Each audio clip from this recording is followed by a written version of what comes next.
parlait du pasteur Chorakweto. Lui-même, il se dit frère. Est-ce que, bon, c'est de la modestie, mais c'est un pasteur. Mais il est peut-être plus qu'un pasteur, parce que j'ai une Bible ici. Peut-être que je ne vais pas l'utiliser, parce que chez moi, c'est écrit la Sainte Bible. Je vais lire la Bible version Louis II. La Sainte Bible traduite des textes originaux hébreux et grecs par Louis II, docteur en théologie, version revue 1975, nouvelle édition de Genève 1979, et c'est tagué en bas de page, Société biblique de Genève. Ça, c'est la Bible que je ne vais pas utiliser aujourd'hui. Je la dépose là. Et j'ai une deuxième Bible ici, BJC, la Bible de Jésus-Christ. Et puis on écrit juste en bas de couverture, la première de couverture, Apocalypse 19:10, interdite à la vente. C'est une grosse Bible. Et lorsque je regarde, il y a un visage de lion. Je ne sais pas si on pourra prendre ici des écritures mais avec un visage de lion. Est-ce que c'est le lion de la tribu de Juda? Je ne sais pas trop. Et je vais lire aussi, comme j'ai lu dans la Bible de Louis II, BGC, la Bible de Jésus-Christ, 3e édition 2015, avec parallèle, notes explicatives, commentaires, concordance, dictionnaire, tableau explicatif, carte, atlas biblique et illustration, strictement interdite à la vente, donc on souligne. Et puis ANJC Productions, Évry France, www.bibledejésus-christ.org. J'ai envie de chercher, je cherche en fait le nom du pasteur Chora ici, je ne trouve pas, mais c'est du Made in Pasteur Chorakweto. Bonjour pasteur. Bonjour, frère, merci. Bonjour. Oui, frère pasteur, mais je préfère dire pasteur parce que, comme disait Roland Brice Mayulu, apôtre aussi, ça pourra aller. Mais qu'est-ce qui se passe? On a une deuxième Bible, l'Apocalypse nous dit, on ne doit pas retrancher, on ne doit pas ajouter, mais vous l'avez fait. C'est l'antéchrist ou quoi? En fait, pas du tout. Bah, justement, ça c'est une mauvaise interprétation des Écritures. Il n'est pas question de rajouter ni de retrancher, c'est pas ce qui a été fait ici. Ce qui a été fait, c'est justement la révision. Pourquoi? Parce que pour votre information et pour l'information de toutes les personnes qui nous suivent ce matin. Et la Bible que vous avez notamment présentée en premier, donc Louis II, c'est une des Bibles les plus corrompues. Très peu de gens le savent. Et II a rajouté beaucoup de choses. Par exemple, si vous prenez Jean chapitre 1er au verset 18, où il est dit que le Fils de Dieu nous a donné, n'est-ce pas, et le Fils de Dieu est venu. Hein? Donc et il nous a révélé le Père. Et II a rajouté devant le Fils, il a rajouté Dieu. Vous voyez bien qu'ils ont rajouté beaucoup plus de choses que les gens ne le pensent. Et comment vous savez tout ça? Parce qu'on a travaillé, on travaille l'hébreu, le grec, et puis on fait des recherches. C'est la spiritualité, vous êtes là dans un travail de recherche intellectuelle? C'est un travail de recherche spirituelle, et bien sûr intellectuel également, parce que Dieu nous rend intelligents par son esprit. Et donc II a rajouté beaucoup de choses, hein, et très peu de gens le savent. Et c'est pour cela qu'elle a été constamment révisée. Parce que la première apparition, la première édition de II est sortie en 1880. Et elle a été révisée en 1910. Et ensuite, régulièrement, elle est révisée. Et la dernière en date qui est sortie, c'est la II 21, qui a été également révisée, profondément révisée. Alors, pasteur Chora, non, bon, je vais dire frère Chora. Je vais m'habituer à ça. Ouais. Frère Chora, Roland Brice, apparemment, vous connaissez très bien, Roland Brice Mayulu. Je crois qu'il a dû fouiller dans les archives pour vous. Mais avant que Roland Brice Mayulu nous parle un peu de ce qu'on dit sur vous, personnage controversé, quelque chose comme ça, j'aimerais quand même que le pasteur, le frère Chorakweto, nous fasse un peu une lecture de ceux qui l'ont précédé, les invités, les kimbanguistes, et puis le tout-puissant Bishop Armand Diembo qu'on venait de recevoir. Alors, ces deux groupes de personnes, aussi bien les kimbanguistes et que le Bishop qui vient de passer, tout ça, là, c'est de la fumée dans les narines du Seigneur. C'est de la... Ils sont à côté de la plaque, c'est clair. Pourquoi? C'est le premier groupe, le kimbanguiste adore un homme, Simon Kimbangu, qui n'a jamais prêché, qui n'a jamais demandé à ce qu'il soit adoré, qui n'a jamais proclamé qu'il était Dieu. Un Dieu qui meurt et qui ne ressuscite pas, il y a un problème. Dieu ne meurt pas.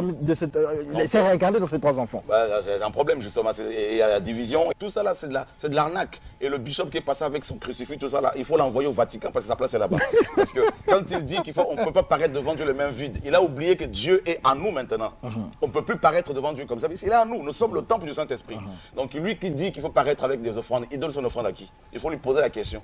Également, la dîme qu'il prend, là, tout ça, là, pour prendre avec laquelle il va prendre ses billets pour voyager à gauche, à droite. Cette dîme-là, lui, il a payé à qui? C'est pour ça que nous sommes venus dire à tous ces bishops du Congo-Brazza, ils doivent se repentir, ils doivent arrêter. Tout ça, c'est la mystification. Est-ce qu'il a vu, vous avez vu Jésus-Christ s'habiller comme ça en soutane, avec le collet clérical, avec un crucifix? La spiritualité évolue. Non, mais pas du tout. La Bible reste, n'est-ce pas, la même. La Bible dit, Dieu est le même hier, aujourd'hui et éternellement. Dieu est immuable. C'est nous qui devons nous adapter à la parole de Dieu. Donc tous ces gens-là, c'est de la fumée, tout ça là, ils sont là pour se faire de l'argent, c'est tout. Vous avez vu David vendre ses cantiques? Jésus a dit dans Matthieu 10, au verset 8, vous avez reçu gratuitement, donné gratuitement. Vous avez vu Paul vendre ses livres? Vous avez vu Pierre vendre ses épîtres? Tout ce qu'ils ont reçu, ils les ont donnés gratuitement. Alors, ces gens-là, s'ils ont la Bible, ils lisent laquelle Bible? Parce qu'ils prêchent un message qui est contraire aux Écritures révélées. Voilà. Merci beaucoup, le frère Sorakwetou. Roland Brice Mayoulou. Oui, c'est vrai. On t'écoute, on parlait tout à l'heure. Très bien. En fait, quand un homme de Dieu apparaît, il y a ce qu'on dit de lui et ce qu'il est réellement. Jésus-Christ demanda donc à ses disciples, qui dit-on que je suis moi, le Fils de l'homme? Et les disciples ont répondu, les uns disent tu es Élie, les autres disent tu es Jérémie, les autres disent tu es Jean-Baptiste ou encore l'un des prophètes. Et il continue en disant, mais vous, que dites-vous que je suis? C'est alors que Pierre se lève et va dire, non, vous êtes le Christ, le Fils du Dieu vivant. Et qu'est-ce que Jésus va lui dire? Il va dire, tu es heureux Pierre de savoir cela parce que ce n'est pas la chair et le sang qui t'ont révélé cela, mais c'est mon Père qui est dans le ciel. On peut également dire la même chose du frère Shora. Il y a des choses qu'on dit de lui, mais lui-même il est là pour nous dire, on dit de frère Shora qu'il est l'un des apôtres de Satan, qu'il pratique la sorcellerie, que le frère Shora est très violent envers les autres pasteurs. Il n'accepte pas d'autres pasteurs, sinon le seul message qui viendrait de lui. On dit de frère Shora également qu'il est carrément honoré et idolâtré par ceux qui sont autour de lui. Au point où il y a même 2 ou 3 peut-être qui étaient devenus comme lui. Ils parlaient comme lui. On ne citera pas peut-être le nom, mais lui-même il est là pour le dire. Donc à partir de ce moment-là où quelqu'un reste avec le frère Shora, il devient carrément de la doublure de Shora. Très bien. Shora est là pour nous dire. D'autres disent également que bon, c'est l'un des apôtres de Satan le plus dangereux. Plus dangereux que Kakou Philippe, plus dangereux que Ivan Castano. Plus dangereux pourquoi? Parce que c'est le seul, dit-on, qui a su entrer dans la peau de l'agneau, la peau de l'agneau, parce qu'il arrive à créer des réformes et à partir de là, tout le monde le suit. Frère Shora également, qu'est-ce qu'on dit de lui? On dit que ben, c'est un impudique, que c'est un imposteur. Donc, tous ceux qui ont côtoyé le frère Shora ont un message qui ne colle pas avec sa réalité. Comment peut-on rester avec un imposteur 10 ans durant et quand on n'est plus, on devient imposteur? Est-ce que ceux qui sont aujourd'hui avec le frère Shora ne diront pas la même chose demain? Ou encore ce que le frère Shora reproche aujourd'hui, on ne dira pas la même chose de lui? Est-ce que la Bible de Jésus-Christ aujourd'hui, quand le frère Shora ne sera plus de ce monde, est-ce qu'un autre ne viendra pas pour dire que non, c'était juste quelqu'un qui était pris par un esprit, c'est pas malin, pour divertir les gens?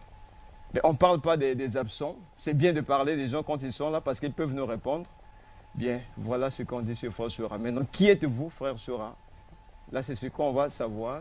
Parce que moi, j'ai que la chair et le sang, je n'ai pas le Saint-Esprit pour savoir qui il est exactement. Sinon, il allait dire que bon, vous êtes heureux de le savoir, vous aussi, comme Jésus-Christ avait dit à Simon-Pierre.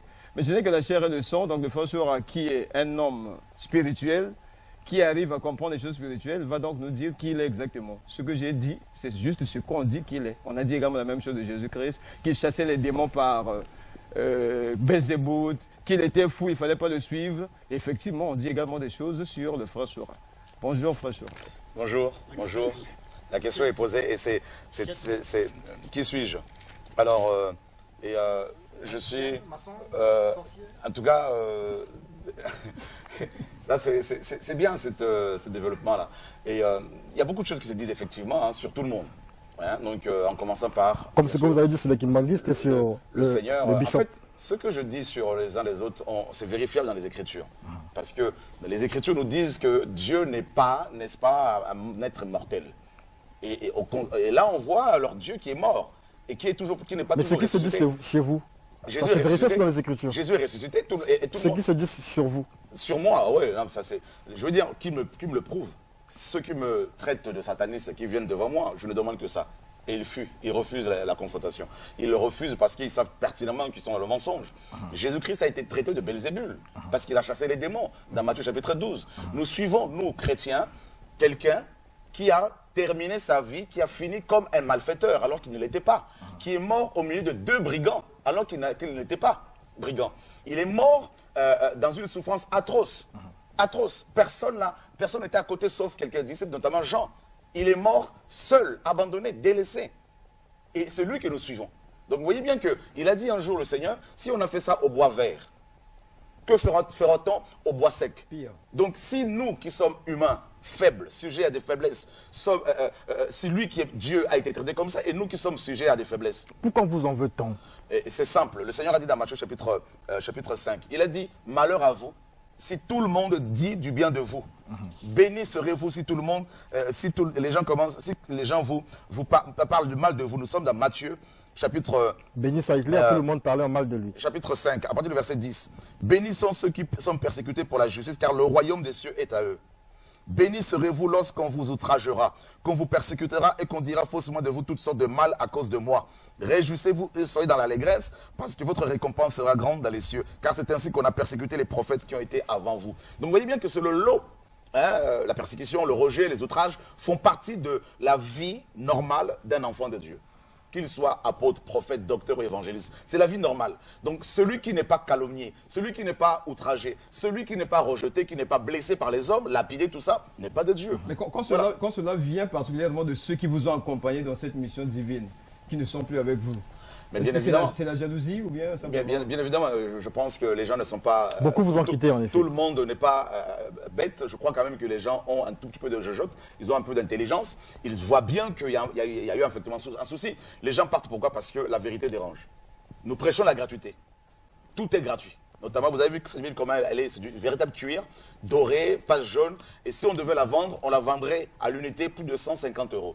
Et j'aurais pu empocher plus de 2 500 000 €, personnellement. Qui vous soutient financièrement? Ce sont des legs, des dons voilà, que les frères et sœurs font. Et quand il y en a assez, c'est différent des dîmes et des offrandes? C'est différent. On n'a plus de dîme. La dîme, on donne la dîme. Voilà. Donc on n'a pas à la payer parce que la dîme fait partie de la loi mosaïque qu'on ne doit plus payer. Donc justement, c'est à cause de ça que je suis décrié partout. Parce que beaucoup des pasteurs s'enrichissent avec la dîme. Vous avez un pasteur qui dirige une église de 10 000 personnes. On va dire, bon, globalement, il y a 500 personnes qui travaillent. Et sur les 500, vous allez dire, on va dire à peu près, il y a 300 qui donnent par mois, fidèlement, 100 000 francs de dîme. Et vous faites 100 000 fois 300 personnes et le pasteur peut s'en sortir avec plus de 30 000 € par mois. Et vous imaginez un tel pasteur qui est en train de vivre très élevé, qui vit comme un pacha, comme un grand ministre, et qui a 2 ou 3 4x4, qui a une villa piscine, qui a des maîtresses à gauche à droite, et qui voit dans le monde entier. Et vous arrivez, vous dites, donnez tout gratuitement. Donc il va se dire, mais je suis dépouillé. L'or et l'argent appartiennent à Dieu, c'est normal que ces gens-là soient... Et quand Agé 2.8 nous dit que, quand Dieu dit, l'or et l'argent m'appartiennent, il ne parle pas de l'argent monnaie, il parle des métaux. Il ne parle pas de la monnaie. Parce que la monnaie a été inventée par les hommes en Lydie au IVe siècle. Donc vous voyez, il y a une confusion. Il y a vraiment...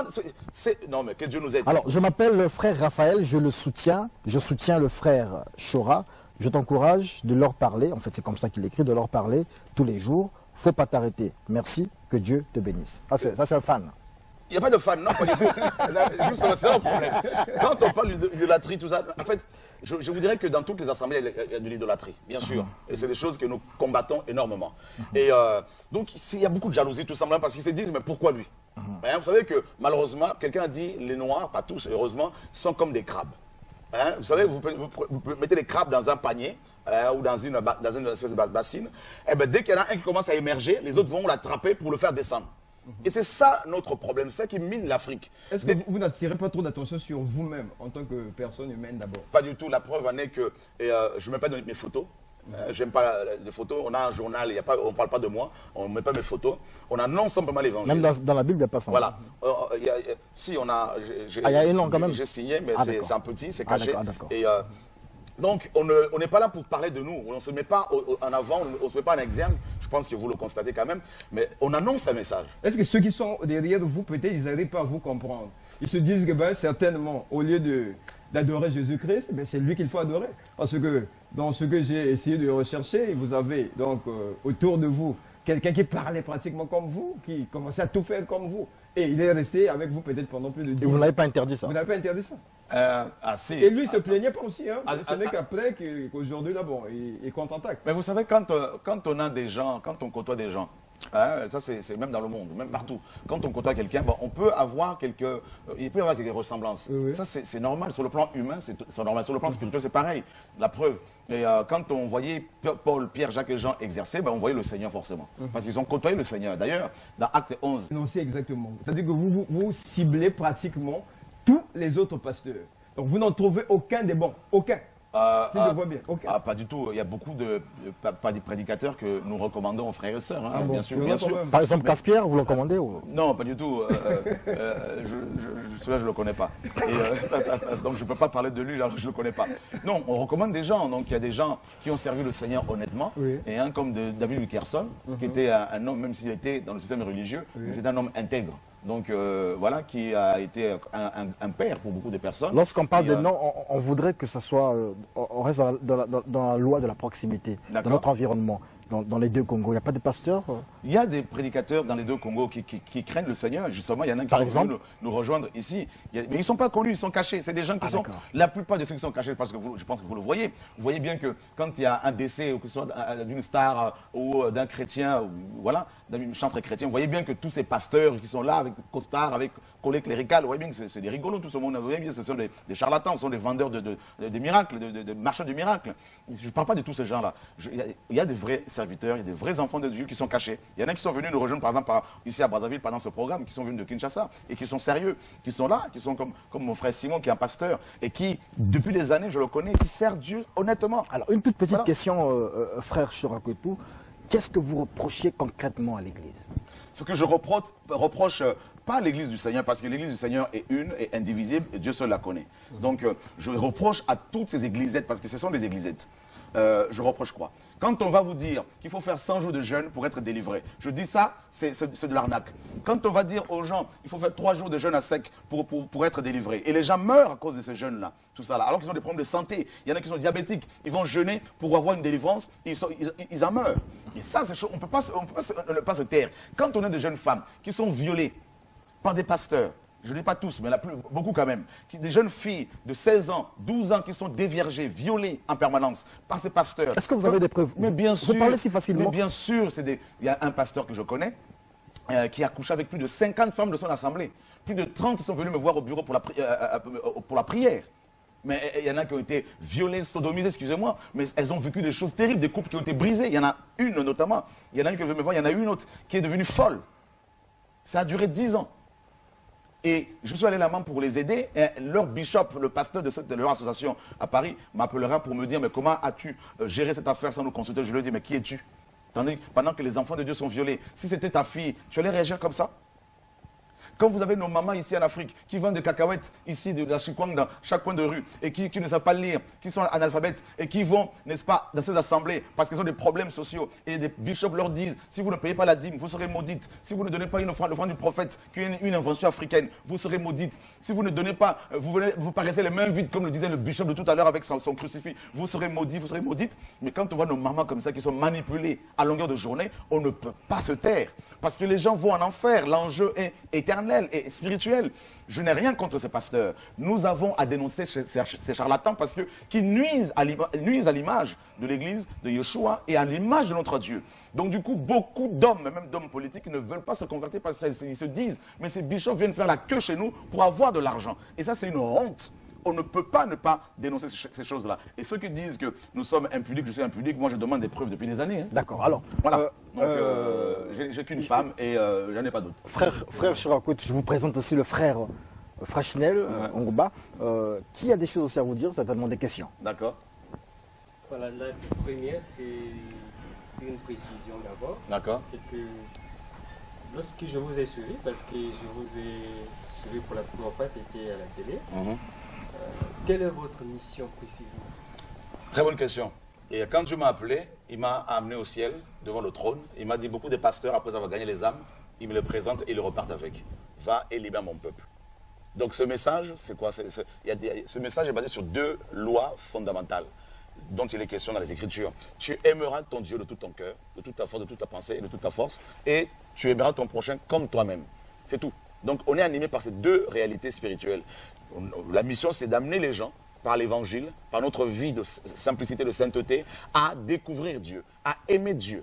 Nous voulons révéler Dieu aux hommes. C'est ça le message principal. Okay. Et deuxième message, c'est, n'est-ce pas, d'aimer notre prochain et de libérer les gens de tous ces jougs-là, tout simplement. D'accord. Voilà. Vous dites, quand Dieu vous a appelé, ça s'est passé comment?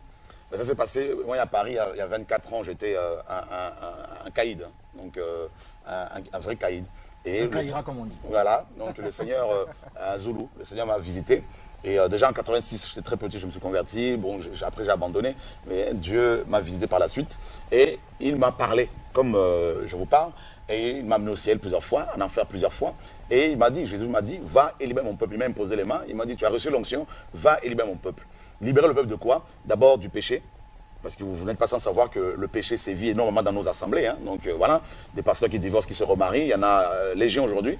Et des gens qui volent, des gens qui se battent pour des titres, pour des postes dans nos églises. Tout ça, là, la guerre de chefs, donc, qui se divise, des églises qui se divisent pour en créer d'autres. Parce que ce sont des boutiques. Donc tout ça, là, c'est à cause du péché, à cause de l'orgueil, à cause de la cupidité. Donc c'est des choses que nous dénonçons justement pour que les chrétiens ne tombent pas là-dedans.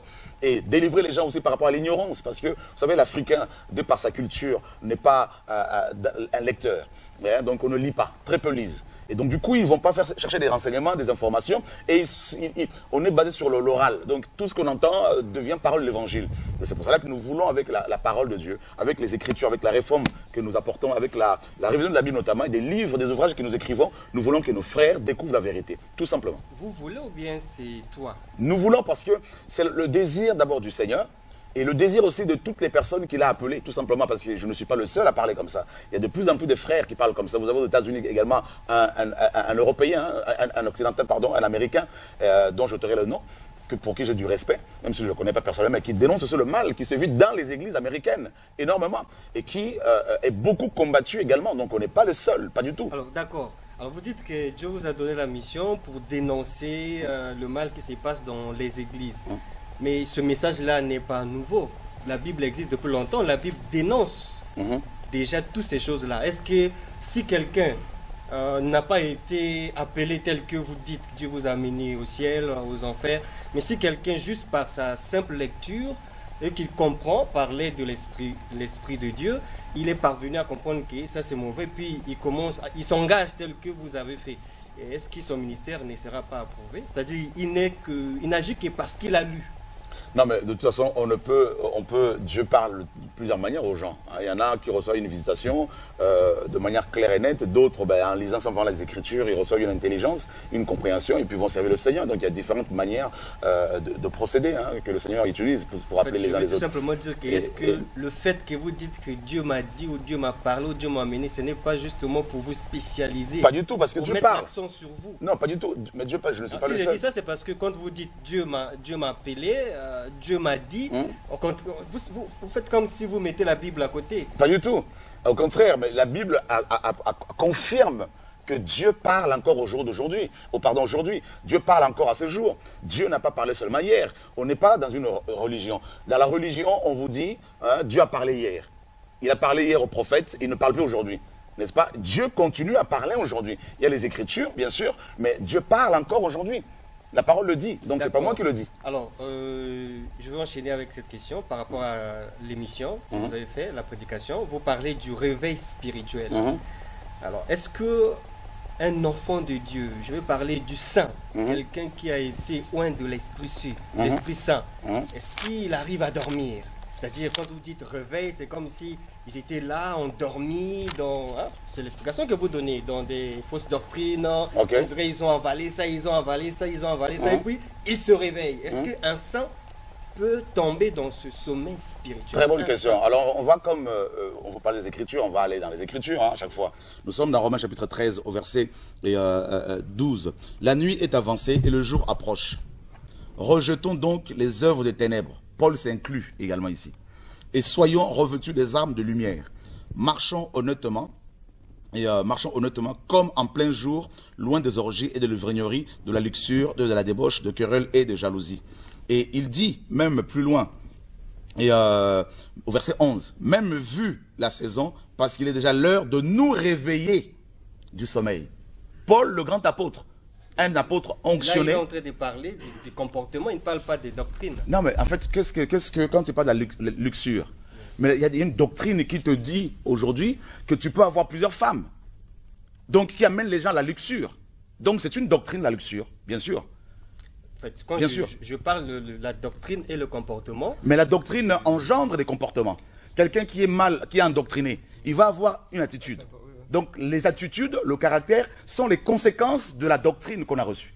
C'est exact. Voilà. En fait, quand vous lisez le chapitre, tout le chapitre, Paul est en train de vouloir appeler les pécheurs à venir vers la lumière. Non, il s'inclut. Oui, lui-même, il dit est aussi nous. pécheur. D'ailleurs, tous les rédacteurs bibliques, lorsqu'ils écrivent, ils s'incluent dedans. Mais forcément, parce Paul que... dit même que nous serons jugés. Mais la Bible dit, les saints ne seront pas jugés. Ils seront résultés à la première résurrection. Nous Donc, serons jugés. Pourquoi? Il y a plusieurs jugements. Et c'est là justement le problème. Je ne veux pas aller au jugement. Je veux surtout parler du réveil. Il faut toujours rectifier, il faut l'équilibre. Oui. Nous serons jugés, parce que Paul nous dit dans 2 Corinthiens 5:10, nous passerons par le tribunal de Christ, afin que chacun reçoive selon ce qui est le bon et le mauvais qu'il aura pratiqué étant dans son corps. Nous serons jugés, bien sûr. D'accord. On va lire quelques SMS parce qu'ils sont nombreux à nous appeler, nombreux nous envoient des messages. C'est la première fois que je vois les téléspectateurs tous admirer un pasteur dans cette émission. C'est l'une des rares fois. On ne demande pas être admiré, plutôt... Bon, mais non, c'est un fait. On se comprend. Voilà, c'est un fait. Admirer un frère. Vraiment, mon cher Jazz, je n'ai jamais vu un homme de Dieu avec un tel franc-parler. J'aime ça. J'aimerais bien que vous nous le confronteriez avec le pasteur Gaspierre. Il dit bien, s'il te plaît. Donc, on verra bien si il va falloir vous mettre ensemble. Alors, ça, c'est un message qui nous vient de Paris. Comment avez-vous Dieu? Bon, je crois que c'est la vraie question. Bon, ça a été déjà posé. On a déjà répondu à cette question-là.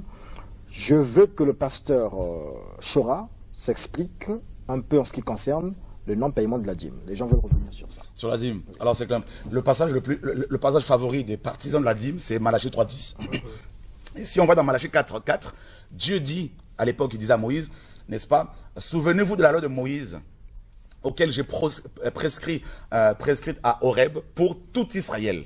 Donc là, d'après le contexte de Malachie 4:4, la conclusion notamment de ce livre, nous apprenons que la loi de Moïse, qui était composée de 3 parties, loi cérémonielle, donc relative au culte, loi sociale et loi morale.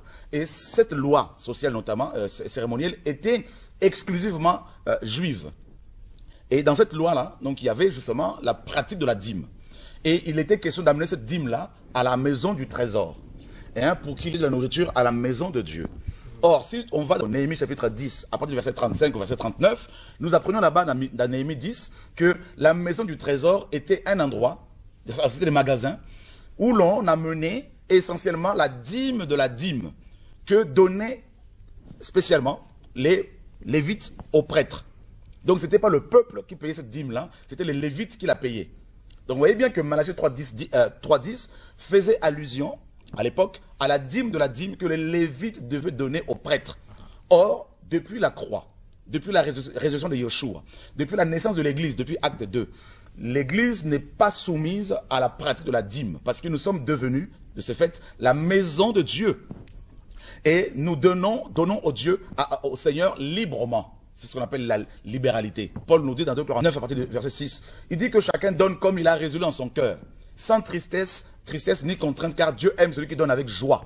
Et dans 2 Corinthiens 8 et 9, il parle de la libéralité que les Macédoniens, notamment, apportaient pour aider, apporter aux assemblées pour aider les saints de la Judée. Donc, la dîme est caduque, on ne doit plus la payer. Et d'ailleurs, pour finir par rapport à la dîme, dans Hébreux chapitre 7, verset 4, il est dit, ceux de fils de Lévi qui reçoivent la prêtrise ont, selon la loi, l'ordre de prélever la dîme sur le peuple, c'est-à-dire sur leurs frères qui cependant sont issus des reins d'Abraham. Et on apprend ici que l'ordre de prélever la dîme provenait de la loi mosaïque et non de la grâce. Et au verset 12, il est dit, la prêtrise étant changée, ou le sacerdoce, il y a nécessairement aussi un changement de loi. Donc on voit bien que la loi qui ordonnait aux gens de payer la dîme a changé, Et donc, de ce fait, la dîme devient naturellement caduque. Donc, on ne doit plus la payer. D'accord. Voilà. Salut, c'est Ngokili Parfait depuis Mikalou. Je suis l'émission. L'invité est vraiment clair, je l'admire beaucoup.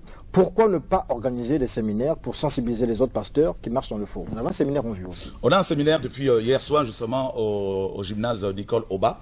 Et ça a commencé hier jusqu'à jeudi prochain, à partir de 15h. Et sensibiliser les pasteurs, on le fait. On essaie de le faire. Et il y en a de plus en plus qui sont touchés. D'ailleurs, nous avons plusieurs prédicateurs, plusieurs prophètes, pasteurs qui sont venus de la RDC pour ce programme parce qu'ils sont touchés par cette vérité. Et ils découvrent qu'en fait, ce n'est pas la parole de Chora, et que c'est simplement l'évangile, tout simplement.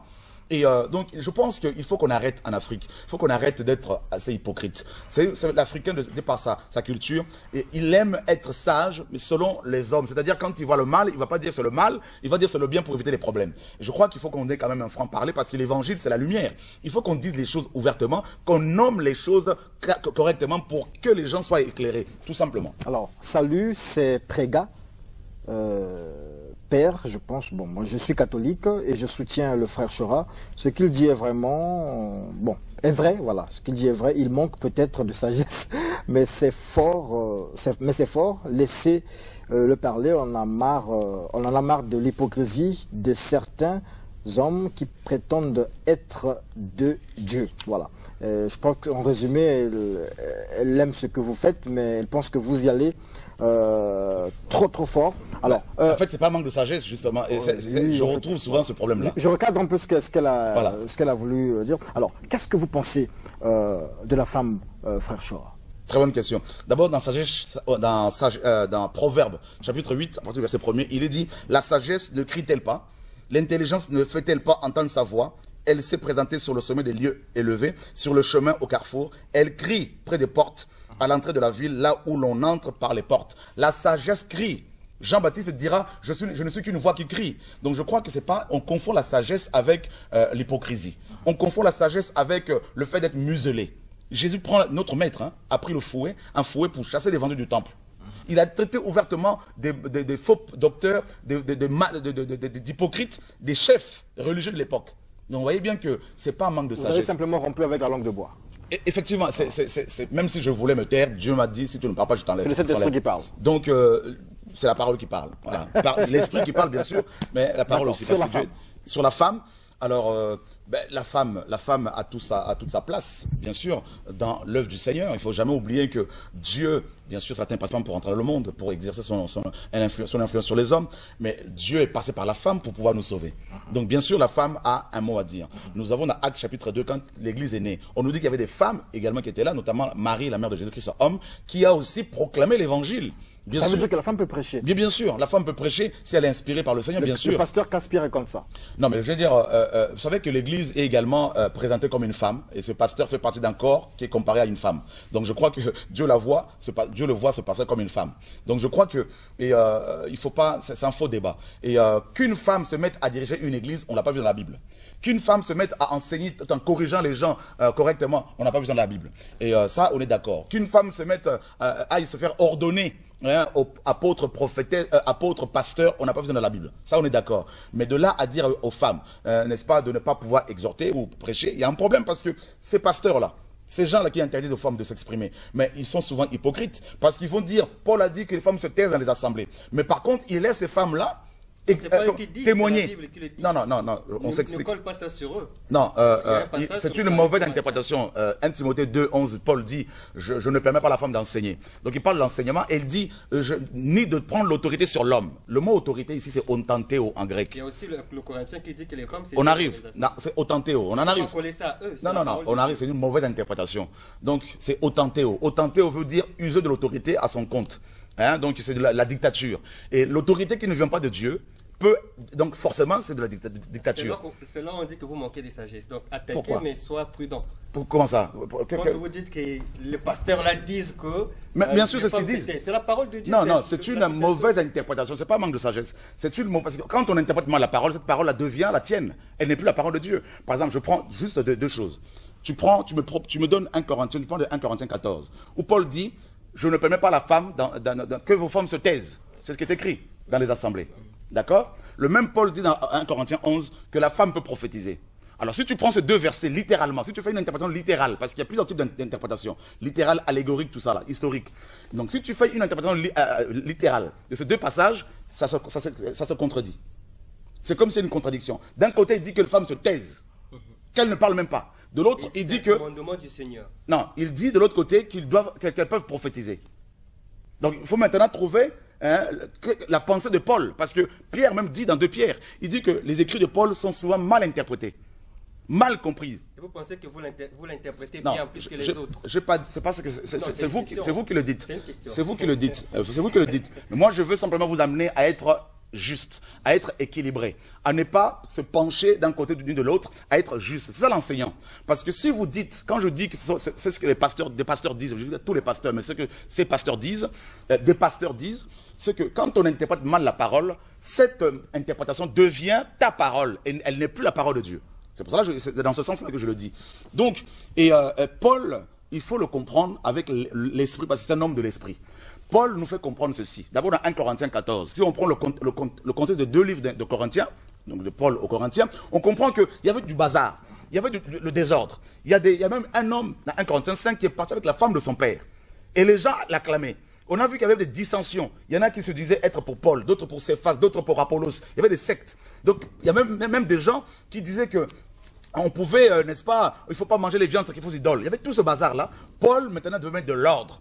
Et c'est pour cela qu'il dit que les prophètes qui prophétisent, s'il y en a un autre qui prophétise, le premier doit se taire. Parce que ça prophétise à tous azimuts. Il y avait même des gens qui parlaient en langue sans interprétation. Il y avait le désordre. Alors vous pensez qu'enseigner et prophétiser, c'est la même chose? Non, en fait, ce que... Parce que vous comparez, Paul a dit, il ne doit pas enseigner, et Paul dit prophétiser. Est-ce qu'enseigner et prophétiser, c'est la même chose? Mais en fait, je dirais, mais bien sûr, je dirais oui et non.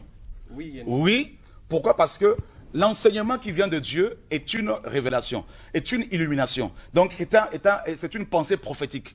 Parce que tout ce qui vient de Dieu est prophétique. Tout. Parce que Apocalypse 19 nous dit au verset 10 que le témoignage de Jésus est l'esprit de la prophétie. Donc, de Genèse à Apocalypse. C'est ça le témoignage de Jésus. Donc, ce livre est un livre prophétique. Donc, l'enseignement qui vient de Dieu est prophétique. Tout enseignement de Dieu. L'exhortation qui vient de Dieu est prophétique. Prophétique pourquoi? Parce que quand on dit prophétique, le mot prophétie veut dire en hébreu, tout comme dans le grec, veut dire simplement inspiré. C'est tout. Donc tout enseignement qui n'est pas inspiré par Dieu n'est pas prophétique. Mais l'enseignement que la femme n'enseigne pas est inspiré de Dieu. J'en arrive, donc je veux toujours l'équilibre parce que j'enseigne beaucoup. Et j'aime l'équilibre parce que c'est ça quand on enseigne.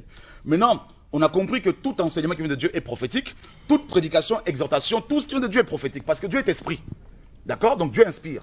Maintenant, quand on parle d'enseignement qui n'est pas une prophétie, c'est simplement au niveau de la prophétie qui vient aussi, il y a la prophétie qui vient qui dit que Dieu m'a mis à cœur, Dieu m'a montré, Dieu m'a donné une pensée.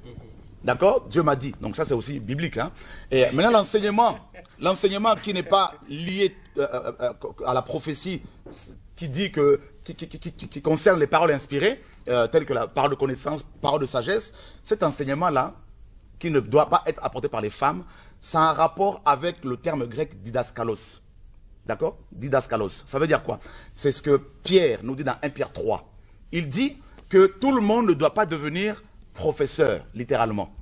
Ou encore, non, pas enseignant. Ça se traduit aussi par enseignant. Non, oui, mais plus professeur, d'accord? Plus maître, professeur, et on retrouve ce même terme dans Éphésiens 4. Pourquoi? Parce qu'à l'époque, chez les Hébreux, parce qu'il faut connaître le contexte historique, c'est très, très important et culturel. Et chez les Hébreux, les docteurs, les didaskalos étaient essentiellement les hommes. Pourquoi? Parce que leurs disciples vivaient tout le temps avec eux.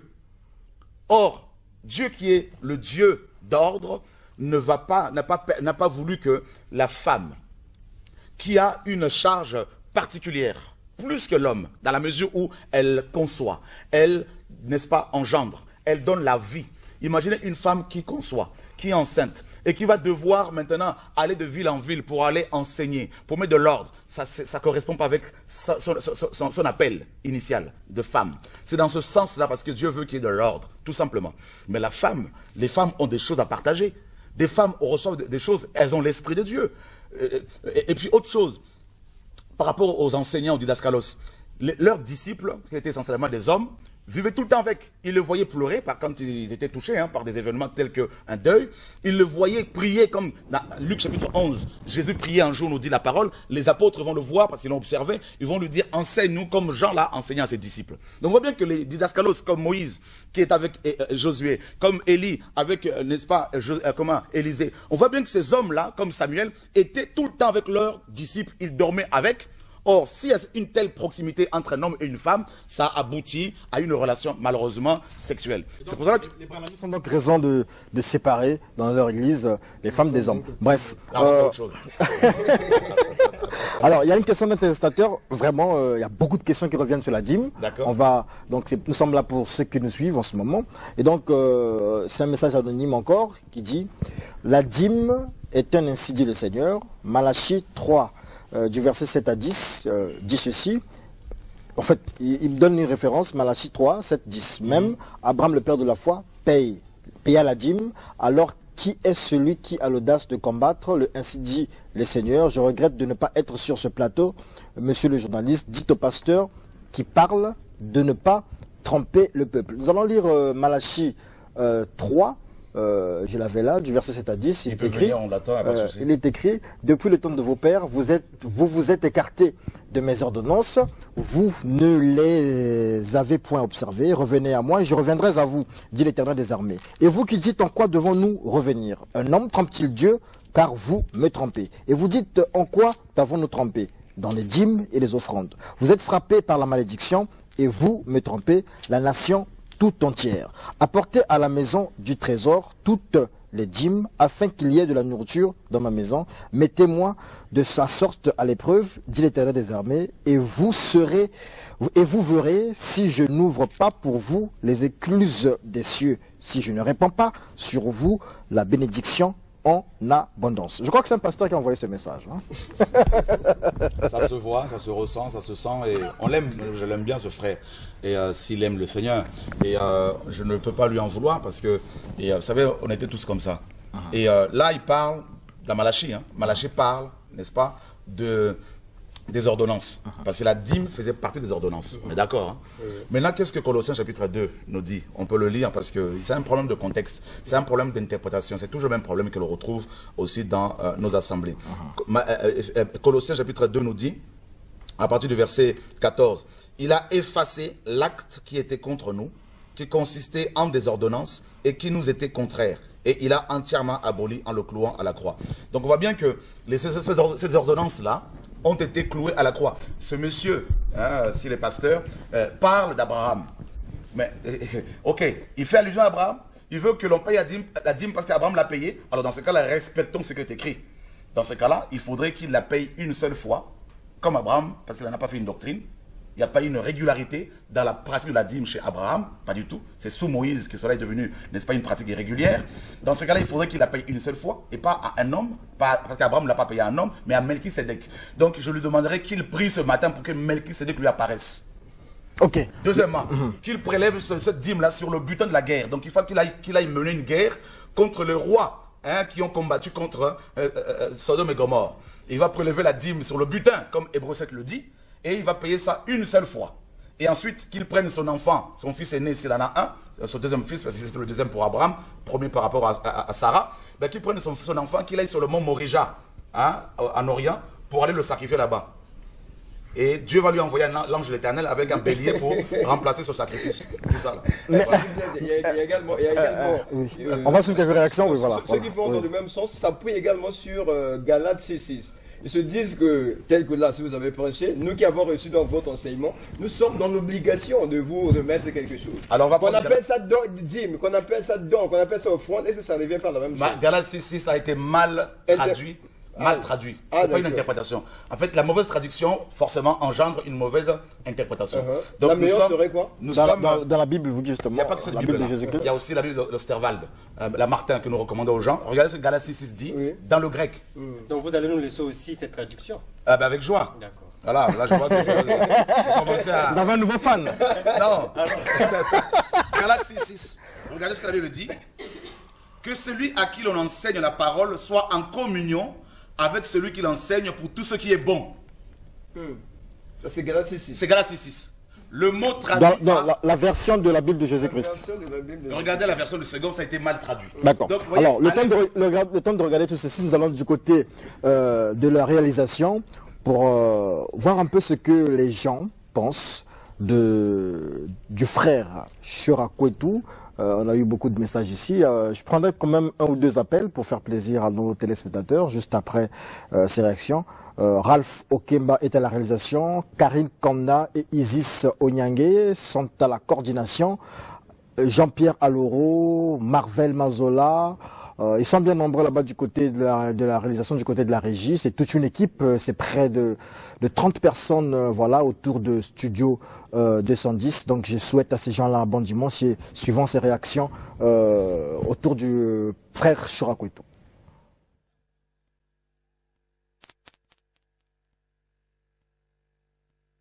Merci beaucoup. Alors voilà, c'était là des appels, il y en a beaucoup. Voilà pourquoi nous n'aimons pas prendre des appels, parce qu'ils sont nombreux à nous appeler. Et puis c'est à la fois un appel que nous lançons à nos sociétés de téléphonie mobile. C'est-à-dire que c'est une occasion pour eux de soutenir cette émission, de nous donner aussi une ligne normale, c'est-à-dire que nous aider dans ce sens-là. Comme ça, on pourra recueillir des appels et des SMS. Donc, le message est lancé à toutes les sociétés de téléphonie mobile que nous avons déjà eu à contacter. Bonjour, vous êtes en direct, Studio 210. Oui, bonjour. Je voulais soutirer un problème au sujet de la femme qui est partie appeler. Moi, c'est les frères Bilalé. Oui. Il est parti appeler pour la femme. La femme ne peut pas prêcher dans l'église. Il est écrit dans Apocalypse chapitre 2, verset 20. Ce que j'ai contre vous, parce que vous avez laissé la femme Jézabel à séduire mes serviteurs. Ah d'accord. Ok. Oui, la femme Jézabel ne doit pas prêcher. Ne peut pas prêcher dans l'église. Ok. D'accord. Vous êtes du message? Ah, vous êtes du message du temps de la fin? Non, je ne suis pas du message du temps de la fin. Ah d'accord. Ok. Merci beaucoup. Et toutes les femmes ne sont pas des Jézabel, il faut quand même... Vous voyez, là, voilà. Aussi, les gens, ils sont pas... Il faut l'équilibre. Vous pouvez pas... il faut éviter l'extrémisme, tout ça. Donc ça, c'est... Cette femme faisait coucher les hommes. D'accord. Coucher avec les hommes. Alors, un autre appel. Vous êtes en direct, bonjour. Bonjour. Le frère Chora vous écoute. Oui, allez-y, allez-y. On vous écoute, monsieur, vous êtes en direct. Oui. Vous savez, nous sommes assoiffés de telles paroles. Le chrétien a besoin de cette parole. Ah d'accord. Et nous pensons que c'est coordonné, c'est vraiment souhaitable. Si on pouvait nous passer ces coordonnées, ça allait nous faciliter. Il les passera. Nous sommes presque à la fin de l'émission, il va les passer. Ah, merci. C'est le frère Julie Christian. Le frère Julie Christian. Judy Christian. Ouais. Merci beaucoup. Dibou Christian. Bon, merci. Le message est passé. Le pasteur, voilà, on commence à arrêter là pour les appels. Oh là là, il y en a beaucoup. Alors, pasteur Chora, nous allons vraiment à la fin de cet entretien. Nous avons vraiment envie de vous garder ici toute une journée, mais je pense qu'on va rattraper ça parce que vous dites des choses révolutionnaires. Je crois que depuis qu'on fait cette émission, c'est peut-être le deuxième ou le troisième pasteur que nous avons qui nous disent des choses révolutionnaires. Voilà. Alors, moi, je voulais, avant qu'on termine l'émission, revenir sur la Bible que vous avez eu à produire, donc la Bible de Jésus-Christ. Qu'est-ce qu'il y a de nouveau là-dedans? Très bonne question. Alors, vous voyez, par exemple, en hébreu, dans la langue hébraïque biblique, parce qu'elle n'est plus parlée aujourd'hui. Voilà. Et on retrouve dans cette langue biblique, donc l'hébreu biblique, la notion de la répétition. C'est-à-dire, les choses sont répétées souvent deux fois. Si vous prenez Genèse 2, par exemple, où Dieu dit, à partir du verset 15, Yahweh Dieu dit à Adam, pardon, tu mangeras. Donc on voit le verbe manger qui est répété deux fois. Second, se dit, non, ça sonne faux, cette répétition. Alors qu'est-ce que je fais? Donc notamment dans Genèse 2, il dit, en fait il va traduire le premier verbe manger par pouvoir. Oui. Tu pourras. manger. Alors que là, Dieu disait, tu mangeras, tu mangeras. Et tu mourras, tu mourras. Donc, on voit cette répétition-là qui, dans la plupart des Bibles, ont ces répétitions ont été complètement retirées, retranchées. Donc, il y a une seule Bible qui a respecté cela, c'est la Chouraki. Donc, c'est un homme originaire d'Israël, c'est un juif. Et donc, il y a déjà ça. Toutes les répétitions ont été restaurées. Autre chose. Et dans Genèse 1, quand la Bible dit, au commencement, Bereshit bara, hein, donc Elohim, tout ça, donc au commencement, Dieu créa les cieux et la terre. La suite nous dit, la terre était, selon certaines traductions, et nous on a vérifié dans l'hébreu, on a vu que le verbe aya, le grec, l'hébreu aya, peut aussi être traduit par devenir. Donc on a mis bien sûr la terre devint, informe et vide. Donc c'est une suite logique, parce que quand on dit que la terre était informe et vide, c'est comme si Dieu, qui est parfait, a créé une terre imparfaite. Donc la terre était devenue informe et vide. Ensuite, il y a des mots qui n'ont pas été traduits littéralement, correctement. Donc ils ont fait plutôt une interprétation. Donc pour beaucoup de Bibles. Et nous avons voulu plutôt, n'est-ce pas, traduire littéralement. Restaurer. Tout simplement. Et on comprend encore mieux la pensée du Seigneur. Par exemple, dans Job 33, 3 et 33, 14, pardon. Tout le monde connaît ce passage pratiquement, où il est dit dans beaucoup de Bibles, cependant Dieu parle tantôt d'une manière, tantôt d'une autre. Alors que l'hébreu ne dit pas ça. L'hébreu dit, Dieu parle une première fois et une deuxième fois à celui qui n'aura pas pris garde à la première fois. C'est pas pareil. Donc on comprend que Dieu parle deux fois à chaque fois. Il y a cette notion de répétition. On la retrouve avec cette réalité spirituelle comme les deux Jérusalem. Une terrestre et une céleste. Celle de Kamba. Celle de Kamba. Voilà. Non, pas Kamba. Alors là, Kamba, je n'avais pas saisi. Celle de Kamba, là, au Congo, Kinshasa, là. Oui. Oh non. Une parenthèse Il y a simplement. beaucoup de procédures. Non, celle qui est en Israël là-bas. Ok. Voilà, en Orient. Donc, celle d'en haut et celle d'en bas. Il y a les deux Adam. Il y a les deux tabernacles. Vous voyez, à chaque fois, c'est deux lois, deux alliances principales. Donc, il y a cette notion de répétition. Et on retrouve cela aussi dans les songes que les gens avaient. Pharaon a eu deux songes. Joseph le dira parce que le songe s'est répété une deuxième fois, Dieu a vraiment parlé. Gédéon, tout ça, qui a demandé à Dieu deux signes. Donc, cette notion a été restaurée. Il y a également ces deux expressions très connues chez les chrétiens, Ancien et Nouveau Testament, qui n'existaient pas. D'accord? Ça a été inventé par un homme du nom de Marcion, au IIe siècle, qui était un judéophobe, quelqu'un qui n'aimait pas les Juifs. Et qui disait qu'il y a deux dieux. Démiurge, le premier dieu selon lui, qui était le méchant, le dieu de l'Ancien Testament selon lui, et le dieu bon, celui du Nouveau Testament. Donc, il a coupé carrément, il s'est désolidarisé d'avec Israël. Et alors que le Seigneur n'a jamais dit qu'il y a des Anciens ou Nouveau Testament. Ça n'existait pas. En fait, ce sont des alliances. Même le mot hébreu parle d'alliance ou de pacte et non de testament. Par contre, la nouvelle alliance est à la fois alliance et testament.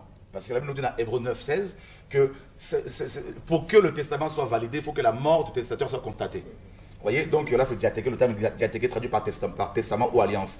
Donc il y a déjà ça. Donc du coup, nous avons restauré tout ça. Donc on a mis les livres de Genèse à Deutéronome, on les a appelés comme le Seigneur les appelait, hein, la Torah. Ensuite, les autres livres de la Torah à Malachi, on les a appelés le Tanakh. Donc le T et A, c'est la Torah, le N et A, c'est les Nevi'im, c'est-à-dire les prophètes. Hein, et puis les K, hein, le K, pardon, c'est les Ketuvim, les autres écrits. Donc on a restauré ça. Et ensuite, on a aussi restauré les évangiles, parce que l'appellation des évangiles. Donc au lieu d'appeler Matthieu, Marc, Luc et Jean un Nouveau Testament, alors que ce n'est pas le cas, on les a appelés tout simplement évangiles. Et ensuite, à partir de Acte 2, là on a mis Nouvelle Alliance. Parce que l'ancienne alliance a pris fin lorsque Christ a dit tout est accompli et que le voile du temple a été déchiré de haut en bas. Donc vous voyez, donc toute la période comprise de la naissance à Jésus à la croix faisait partie de la première alliance, de l'ancienne alliance. Voilà pourquoi Jésus-Christ pouvait dire aux gens qu'il guérissait, comme c'est dit lépreux, aller faire des offrandes que Moïse a réclamées une fois qu'ils ont été guéris. C'est-à-dire d'offrir des animaux. Comme dans Matthieu 23, 23, où il disait aux gens qu'ils pouvaient payer la dîme. Donc on voit que Christ, avant sa mort, a renvoyé les gens à la loi, parce que la loi n'était pas encore accomplie. Mais une fois qu'il est mort et ressuscité, la loi de Moïse étant accomplie, donc plus de dîmes, plus d'offrandes d'animaux, plus le besoin d'aller dans un temple pour chercher Dieu. On peut le chercher partout. On peut le prier partout parce que Dieu est esprit. Donc c'est un message qui révolutionne. Et le plus grand message que nous ayons, c'est pas la dîme, parce qu'on veut nous cantonner à la dîme. Le plus grand message que Dieu nous a donné, c'est la révélation de Yeshua. Qui est Jésus-Christ? L'homme le plus beau, l'homme le plus puissant, le Dieu le plus glorieux, le pasteur des pasteurs, les apôtres des apôtres, le docteur des docteurs, l'homme le plus galant que le monde ait jamais connu. Il est à la fois homme et Dieu, le Dieu tout-puissant, l'agneau de Dieu, le chemin, la vérité, la vie, mon amour, mon bien-aimé, mon doudou chéri.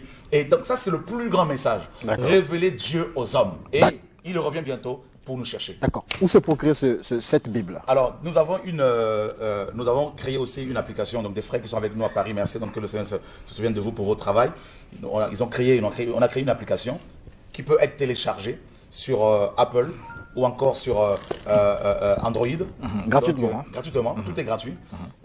Pour ceux qui n'ont pas la possibilité d'avoir cette Bible en papier, parce qu'on a sorti seulement 33 000 exemplaires, donc il n'y en a pas beaucoup. Et maintenant, pendant ce programme, donc au gymnase à Talangaï, donc Nicole Oba, donc à partir de 15 h, nous allons distribuer. Nous allons, parce que comme il n'y a pas beaucoup d'exemplaires, parce qu'il y a quand même beaucoup de gens, on bénit le Seigneur, qui viennent, et donc c'est par des questions-réponses que je vais poser. Et puis on va donner comme ça. Donc, moi j'aurais besoin de votre Bible là. J'espère qu'elle n'est pas travaillée, cette Bible. Parce que les Bibles des pasteurs sont souvent travaillées. Je vous l'offre. Elle est toute neuve. Je ne vais pas m'affoler en la liaison. Parce non, que les Bibles des pasteurs sont souvent travaillées. Hein. Travaille comment? Mystiquement. Ah mais non, on ne peut pas travailler mystiquement la parole de Dieu. Ah d'accord. Elle est immuable, elle est puissante. Parce que je sais dans les églises, il y a des micros des pasteurs, les Bibles des pasteurs, les pochettes des pasteurs, qu'on ne touche pas à ça parce que c'est pour le pasteur. Alors, ça, c'est la mystification. Ah d'accord. Ah, donc elle n'est pas plus, les Bibles des pasteurs, enfin des dirigeants ou des prédicateurs ne sont pas plus onctionnés que les autres Bibles. Alors j'ai deux dernières questions, des toutes petites. Deux dernières questions. Pourquoi le pasteur Chora n'est pas marié, n'aime pas les femmes? Pourquoi je suis marié depuis 20 ans. On n'a pas d'alliance? On s'est marié, mon épouse et moi, on était très jeunes encore, on était à l'école encore à Paris. Et ça, c'est pas une alliance, ça c'est ce que nous a fait croire. C'était les Grecs qui bénissaient les anneaux pour être protégés par leur Dieu. Maintenant, l'église romaine a commencé à bénir les alliances lors du Concile de Trente, en 1500, à partir de 1500 après Jésus-Christ, donc au XVIe siècle, et avec le 7 sacrements de l'église. Et il fallait bénir le mariage. D'ailleurs, la bénédiction nuptiale n'est pas dans les Écritures, hein, ça vient de l'église romaine. Donc on n'a pas à bénir le mariage parce que le mariage est une bénédiction au même titre que la pluie et le soleil. Donc on ne bénit pas le soleil. Les gens sont déjà bénis. Voilà pourquoi les païens même en profitent. Donc je n'ai pas d'alliance tout simple de bague parce que l'alliance est dans le cœur. D'accord. Voilà. Deuxième question, la dernière. Est-ce que vous aimez la sape? Vous connaissez la sape? Jésus, c'est le plus beau, le plus galant. Il était sapeur aussi? Non, Jésus n'était pas sapeur au sens propre du terme. Je veux dire, la sapologie, ça c'est un démon à la base. Ah, d'accord. C'est un démon à la base. Il y a un grand sapeur aussi, l'empereur, le meilleur sapeur du monde. Honnêtement, vous voyez, on vient de Paris, on vient là où on fabrique les vêtements. Mais on ne veut pas se prendre la tête. Je veux dire, le Seigneur était tellement simple dans sa manière de s'habiller que pour le localiser, Judas devait lui faire un baiser, hein, un bisou pour le distinguer des autres. Donc parce qu'il était habillé comme tout le monde. Donc honnêtement, on a vu ce qu'on appelle les rois de la sape qui sont décédés. Hein. Ils ont créé une religion. Honnêtement, c'est une honte. Même les Européens qui sont à la base des vêtements de la sape, soi-disant, ils sont simples. Okay. On va voir quelqu'un qui n'est rien, de la poussière. Et qui, parce qu'il est dans un costard, il se croit quelqu'un. Voilà un ver de terre qui va le piquer, hein, un petit moustique, malaria, tac, il crève. Voilà, moustique Zika, et ça meurt. Et honnêtement, il faut arrêter quoi. D'accord, merci beaucoup, frère Chora.